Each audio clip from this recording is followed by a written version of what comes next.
Hello, my dear friends, and welcome to day 9 of the 12 Days of Christmas with Bishop Keith. And today I'm looking at the light for all nations. And I would say Happy New Year to you all on this first day of 2026. And I hope you had a really lovely time with your family and friends last night as you brought in the new year.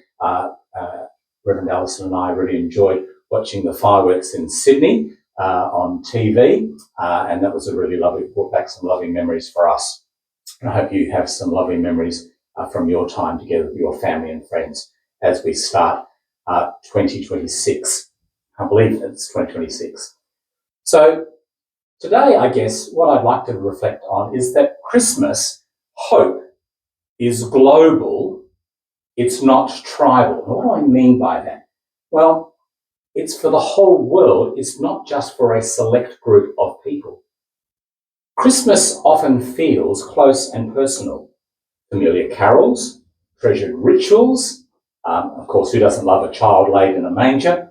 And yet the scriptures today insist that the hope revealed at Christmas refuses to remain small. The child born in Bethlehem is not a private comfort, but a gift for the whole of the world.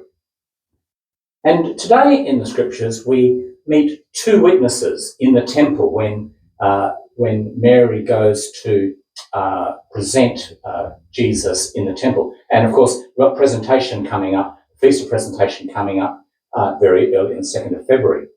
But here today in the scriptures, we have this event as well. And we meet the two witnesses, Simeon and Anna. And they stand at the meeting place of promise and fulfillment, both recognizing something extraordinary in a child who has barely begun their life and what is going to happen in the world. Simeon takes Jesus into his arms and praises God. My eyes have seen your salvation, a light for revelation to the Gentiles and the glory of your people Israel. And what is striking is not only what Simeon sees, but when he sees it, there has been no teaching, no healing, no cross, no resurrection, just a little squirmy, wriggly baby in a mother's arms. Yet Simeon, just like Elizabeth and John the Baptist in the womb of Elizabeth, recognizes salvation already. His faith is shaped not by evidence, but by trust in God's promises. Simeon sees that this child is not just about hope for Israel, but a light for all nations. Christmas hope is global, it's not tribal. I guess in one sense, that's why the Jewish people of Jesus' day got so cranky with him, because he was clearly taking the message to non-Jewish people. God's saving work will not be contained within familiar boundaries. And I guess that's also a challenge for many in our own churches. The other witness is Anna, and she joins in this witness. She's an elderly widow. She has spent decades worshipping, fasting, and praying in the temple. And Luke tells us at the very moment Simeon speaks, Anna approaches, gives thanks to God, and begins to speak about the child to all who are looking for the redemption of Israel. Anna does not hold the child, but she bears witness just as powerfully. And in fact, I could actually argue, and I do argue, that actually more powerfully than Simeon. Simeon just makes that proclamation. But Anna goes, Luke tells us, and speaks to anyone who is willing to listen about this child. She's the first evangelist.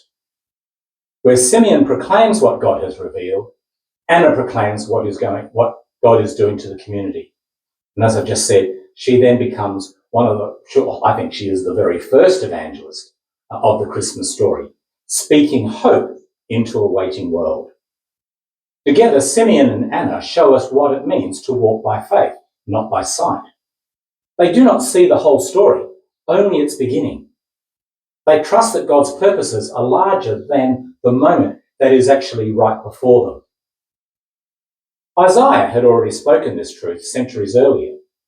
Restoring Israel alone is too small a thing, Isaiah writes.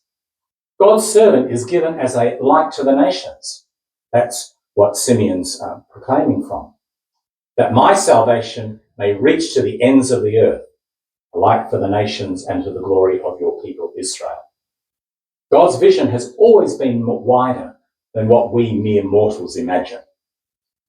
Simeon sees salvation before fulfillment. Anna proclaims hope before it's visible. One recognises, the other testifies. Together they remind us that faith is not passive waiting. And I've said this all through our 12 days so far, or the 9 days so far, haven't I? Faith is not passively waiting. It's attentive trust and courageous witness.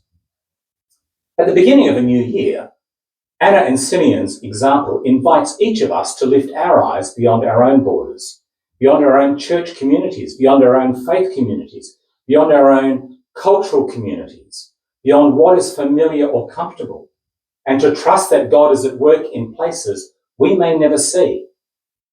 Walking by faith means believing that the light of Christ is still spreading, even when the world seems dark. Christmas hope does not belong to one people or one place. It is a light meant to be shared, spoken and lived.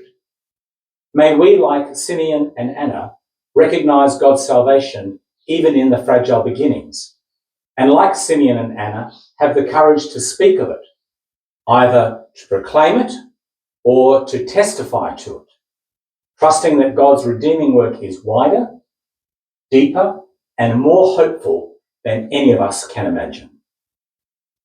The Lord be with you.